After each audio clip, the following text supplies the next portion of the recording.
প্রচণ্ড পেন হতো, পেনফুল, যার ফলে মানে মেন্টালি অনেক আমি নিচের দিকে চলে গেছিলাম আর কি মেন্টালি।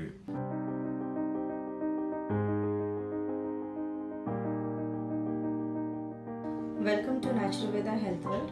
আজকে আমাদের সাথে আছে পলাশ চক্রবর্তী। কিছু সমস্যা নিয়ে উনি ডক্টর KM সাইফুল্লাহ স্যারের কাছে ট্রিটমেন্ট করাতে এসেছেন। আসুন ওনা থেকেই জানি। নমস্কার। নমস্কার। কি সমস্যা নিয়ে আসা হলো? আমি পাইলস নিয়ে এসেছিলাম। কি সমস্যা হতো আপনার পাইলসে? পাইলসে আমার ব্লাড আসতো এবং প্রচণ্ড পেন হতো, পেনফুল, যার ফলে মেন্টালি অনেক আমি নিচের দিকে চলে গেছিলাম আর কি মেন্টালি।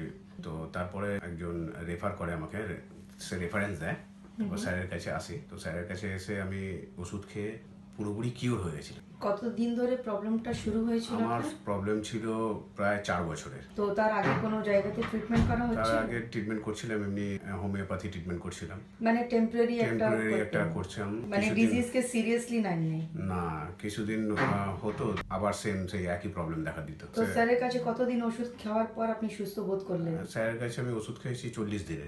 40 দিনের পর আমি মোটামুটি দিন 20 পর থেকেই সুস্থ হতে শুরু করেছি। আচ্ছা, তারপরে আরো 20 দিন খাওয়ার পর আমি মোটামুটি ভালোই সুস্থ হয়ে গেছিলাম।